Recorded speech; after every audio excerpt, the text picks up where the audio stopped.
Halo sob, jumpa lagi di channel Spesialis Honda bersama saya Dani. Baik, jadi di kesempatan kali ini saya akan kasih informasi ya. Ketika turun mesin apa saja yang diganti dan apa komponennya ya. Nah biasanya digantinya stang seher sama lahar backhand ya teman-teman ya. Jadi ketika melakukan turun mesin full, yang namanya turun mesin full tuh ya kayak gini ya. Ketang juga diganti, itu rantai ketang, dan di sini ada packing ya teman-teman ya. Jadi ini kita menggunakan packing top set karena di sini lengkap banget, ada seal-sealnya sampai seal klep dan seal headnya juga ya teman-teman. Nah biasanya sekalian sama lifternya teman-temannya untuk tonjokan ketang teman-teman ya. Jadi ini yang biasa diganti ketika turun mesin full ya teman-teman ya. Kalau misalkan teman-teman belum tahu turun mesin full tuh apa saja yang diganti, nah ini salah satunya teman-teman ya. Ini di motor matic biasanya ya kayak gini aja ya, lahar backhand dan stang seher ya teman-teman ya. Nah lalu di sini yang ke atasnya boring ya teman-teman ya. Biasanya di boring di quarter ya teman-teman ya, diganti pistonnya.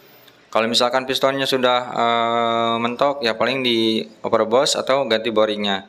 Kalau misalkan masih standar bisa naik 25 atau 50. Di sini saya quarter di 50 ya teman-teman ya. Lalu ke bagian depan ya bisa seperti biasa di skir klep ya. Kalau misalkan klepnya bagus ya di skir klep. Di sini hanya segini ya teman-teman ya. Ini piston ya teman-teman. Teman-teman bisa di screenshot saja ya kode-kodenya bila mana nanti mau turun mesin seperti di video ini ya. Ini di motor Scoopy ya, Scoopy karbu. Oke teman-teman, ini tinggal kita rakit ya teman-teman ya. Dan ini bekasnya teman-teman ya, si pistonnya macet. Ini ring olinya macet dan keluar asap putih ya teman-teman ya. Ini sudah saya bersihkan semuanya, tinggal kita perakitan. Jadi intinya di video kali ini kasih gambaran turun mesin matic apa saja yang diganti, atau turun mesin full apa saja yang biasanya diganti ya, seperti ini ya teman-teman ya. Jadi teman-teman bisa ada gambaran apa saja yang diganti ya teman-teman ya, seperti itu ya teman-teman. Tapi di sini saya akan kasih trik cara pemasangan di motor matic ini untuk mekanik ya teman-teman ya. Untuk mekanik atau mekanik pemula, kalau mekanik senior skip saja ya. Ini buat mekanik pemula saya kasih trik yang harus kita pahami dalam pemasangan ini ya. Ada 3 ya. Ini salah satunya ya teman-teman ya. Nah teman-teman, ini pastiin setelah ini kruk asnya terpasang, ini harus loncat ya teman-teman ya.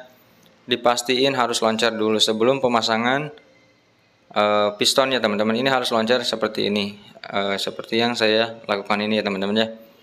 Ini wajib sekali harus bebas ya teman-teman, jangan tersendat ya teman-teman ya. Dan di sini juga si packingnya atau si lemnya itu sebelum melakukan perakitan, si lemnya didiamkan dulu ya teman-teman, jangan langsung dipasang. Itu triknya yang kedua ya.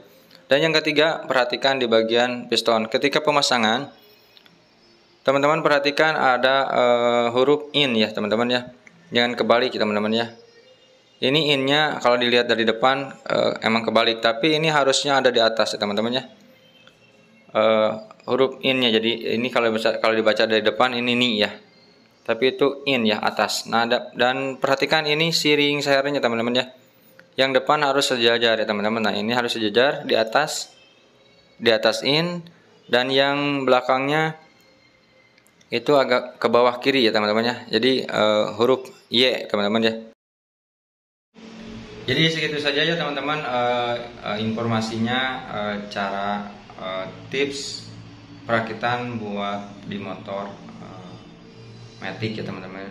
Biasanya ya itu ya yang harus kita perhatikan, trik-triknya untuk mekanik ya teman-teman ya. Dan sebagai gambaran untuk yang awam, nah seperti ini ya turun mesin di motor. Kalau misalkan ada yang bilang turun mesin full, nah seperti ini ya turun mesin full yang harus diganti dan apa yang dibongkar ya teman-teman ya. Semoga bermanfaat informasinya. Jangan lupa like, subscribe, serta loncengnya diaktifkan. Sampai jumpa di video berikutnya. Salam satu hati.